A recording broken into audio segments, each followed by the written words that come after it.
ओम श्री सीतारामचंद्राभ्याम नमः। धर्म कर्म ज्ञान आलोक चैनल पर आप सभी श्रोताओं का हार्दिक अभिनंदन है। चराचर जगत में व्याप्त परमात्मा के अंशरूप सभी आत्माओं को आलोक का प्रणाम। ओम श्री परमात्मने नमः। प्रिय श्रोताओं, आपके समझ प्रस्तुत है श्रीमद् वाल्मीकि रामायण प्रथम खंड। नम्र निवेदन। रामाय रामभद्राय रामचंद्राय वेदसे रघुनाथाय नाथाय सीताय पतये नमः। रामं रामानुजं सीतां भरतं भरतानुजं सुग्रीवं वायुसूनं च प्रणमामि पुनः पुनः। वेद वेद्ये परे पुंसी जाते दशरथात्मजे वेदा प्राचीत सादासीत साक्षात रामायणात्मना। वेद जिस परम तत्व का वर्णन करते हैं वही श्रीमन्नारायण तत्व श्री मद रामायण में से राम रूप से निरूपित हैं। वेद वेद्य परम पुरुषोत्तम के दशरथ नंदन से राम के रूप में अवतीर्ण होने पर साक्षात वेद ही श्री वाल्मीकि के मुख से श्री रामायण रूप में प्रकट हुए, ऐसी आस्तिकों की चिरकाल से मान्यता है। इसलिए श्रीमद् वाल्मीकि रामायण की वेद तुल्य ही प्रतिष्ठा है। यों भी महर्षि वाल्मीकि आदि कवि हैं, अतः विश्व के समस्त कवियों के गुरु हैं। उनका आदि काव्य श्रीमद् वाल्मीकि रामायण भूतल का प्रथम काव्य है। वही सभी के लिए पूज्य वस्तु है। भारत के लिए तो वह परम गौरव की वस्तु है और देश की सच्ची बहुमूल्य राष्ट्रीय निधि है। इस नाते भी वह सबके लिए संग्रह पठन मनन एवं श्रवण करने की वस्तु है। एक एक मच्छरम पुंसा महापातक नाशनम, अर्थात उसका एक एक अक्षर महापातक का नाश करने वाला है। काव्य बीजम सनातनम, अर्थात यह समस्त काव्यों का बीज है। यह काव्य सर्वाधिक लोकप्रिय अजर अमर दिव्य तथा कल्याणकर है। संतों के शब्दों में रामायण श्री राम रत्न है। इसका पठन मनन अनुष्ठान साक्षात प्रभु श्री राम का सन्निधान है। हनुमान जी की प्रसन्नता के लिए श्री रामचरित गान से बढ़कर दूसरा कोई उपाय नहीं है। प्रस्तुत है।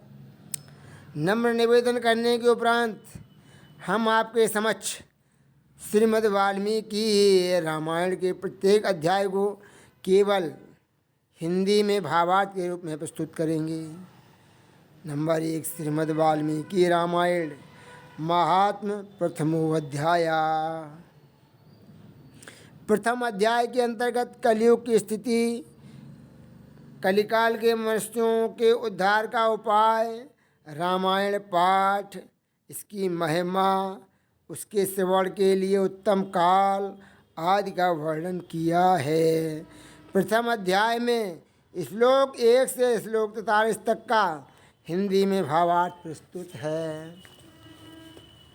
श्री रामचंद्र जी समस्त संसार को शरण देने वाले हैं। श्री राम के बिना दूसरी कौन सी गति है। श्री राम कलयुग के समस्त दोषों को नष्ट कर देते हैं।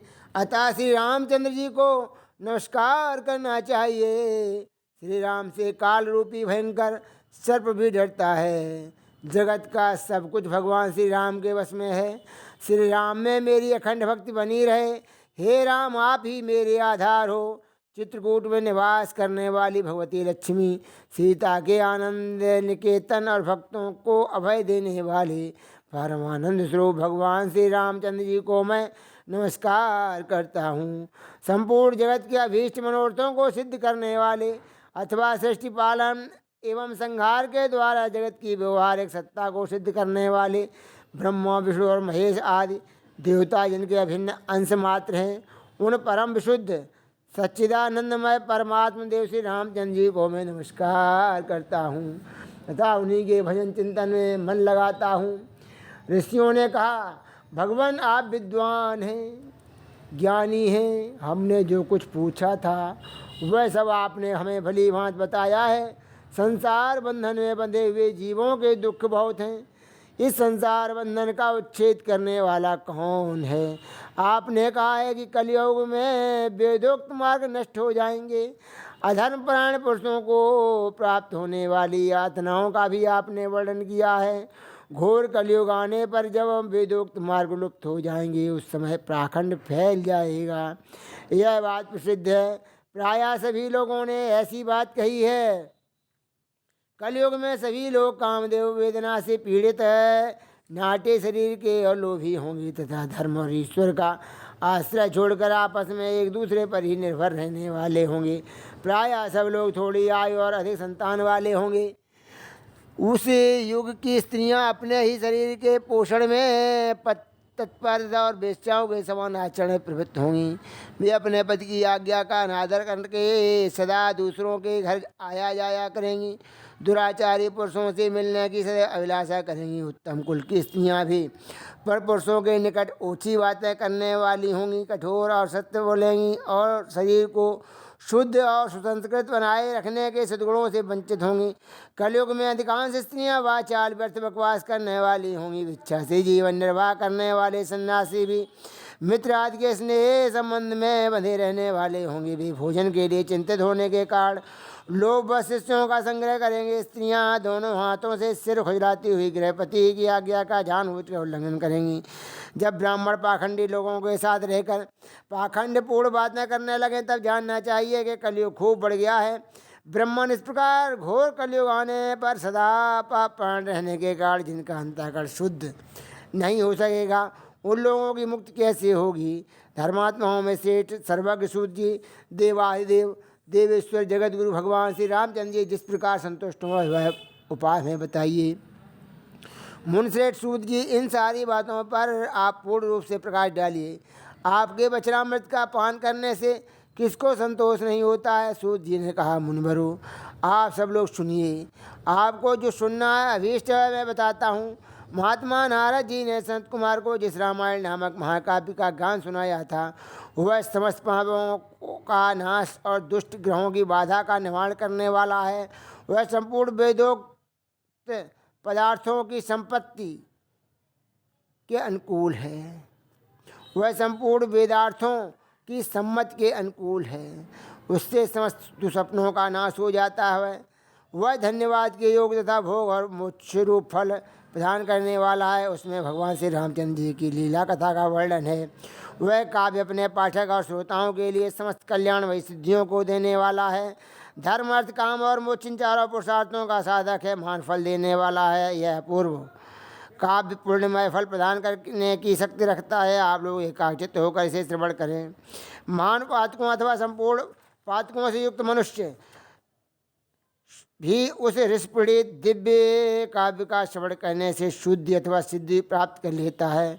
संपूर्ण जगत के हित साधन में लगे रहने से जो मनुष्य सदा रामायण के अनुसार बर्ताव करते हैं, वे ही संपूर्ण शास्त्रों के मर्म को समझने वाले और कृतार्थ हैं। विप्रवरो, रामायण धर्म अर्थ काम और मोक्ष का साधन था परम अमृतमय रूप है। अतः सदा भक्त भाव से उसका श्रवण करना चाहिए। जिस मनुष्य के पूर्व जन्मोपार्जित सारे पाप नष्ट हो जाते हैं, उसी का रामायण के प्रति अधिक प्रेम होता है। यह निश्चित बात है। जो पाप के बंधन में जकड़ा हुआ है, वह रामायण की कथा आरंभ होने पर उसकी अवहेलना करके दूसरी निम्न कोट की बातों में फंस जाता है। उन असद गाथाओं में अपनी बुद्धि के आसक्त होने के कारण वह तदनुरूप ही बर्ताव करने लगता है।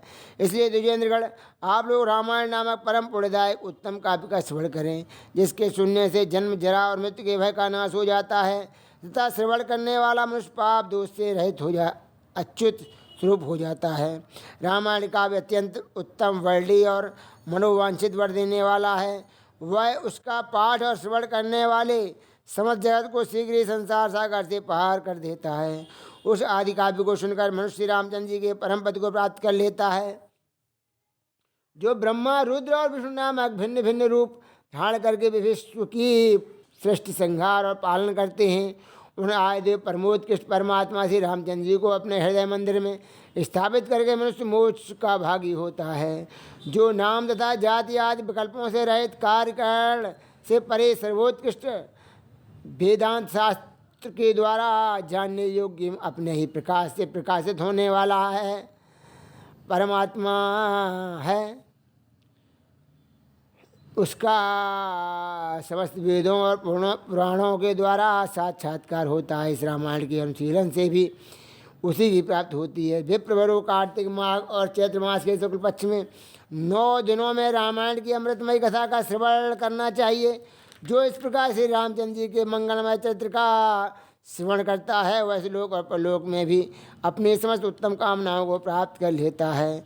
वह सब पापों से मुक्त हो अपनी 21 पीढ़ियों के साथ श्री रामचंद्र जी के उस परम धाम में चला जाता है, जहाँ जाकर मनुष्य को कभी शोक नहीं करना पड़ता। चैत्र माघ और कार्तिक के शुक्ल पक्ष में परम पूर्णमय रामायण कथा का नवा पारायण कराना चाहिए तथा 9 दिनों तक इसे प्रयत्नपूर्वक सुनना चाहिए। रामायण आदि काव्य है, यह स्वर्ग और मोक्ष देने वाला है। अतः संपूर्ण धर्मों से रहित घोर कलयुग आने पर 9 दिनों में रामायण की अमृतमयी कथा को श्रवण करना चाहिए। ब्राह्मणों जो लोग भयंकर कलिकाल में से राम नाम का आश्रय लेते हैं, वे कृतार्थ होते हैं। कलयुग उन्हें बाधा नहीं पहुंचाता। जिस घर में प्रतिदिन रामायण की कथा होती है, वह तीर्थ रूप हो जाता है। वहाँ जाने से दुष्टों के पापों का नाश होता है। तपोधनों शरीर में तभी तक पाप रहते हैं जब तक मनुष्य रामायण कथा का भलीभांति श्रवण नहीं करता। संसार में श्री रामायण की कथा परम दुर्लभ ही है। जब करोड़ों जन्मों के पुण्यों का उदय होता है, तभी उसकी प्राप्ति होती है। श्रेष्ठ ब्राह्मणों कार्तिक माघ और चैत्र के शुक्ल पक्ष में रामायण के श्रवण मात्र से राजस भाव उत्पन्न होता है। सौदास भी साप मुक्त हो गए थे। श्रेष्ठ ब्राह्मणों कार्तिक माघ और चैत्र के शुक्ल पक्ष में रामायण के श्रवण मात्र से राक्षस भाव से संपन्न सौदास भी साप मुक्त हो गए थे। सौदास ने महर्षि गौतम के साप से राक्षस शरीर प्राप्त किया था। वे रामायण के प्रभाव से ही पुनः उस साप से छुटकारा पा सके थे। जो पुरुष श्री रामचंद्र जी की भक्ति का आश्रय ले प्रेम पूर्वक इस कथा का श्रवण करता है, वह बड़े बड़े पापों तथा पातक आदि से मुक्त हो जाता है। इस श्री स्कंद पुराणे उत्तरखंडे नारद सनत कुमार संवादे रामायण महात्म्ये कल्पानुकीर्तनम नाम प्रथमो अध्याय। इस प्रकार से स्कंद पुराण के उत्तरखंड में नारद सनत कुमार संवाद के अंतर्गत रामायण महात्म्य विषयक कल्प का अनुकीर्तन नामक प्रथम अध्याय पूरा हुआ। बोलो श्री सीताराम जी की जय।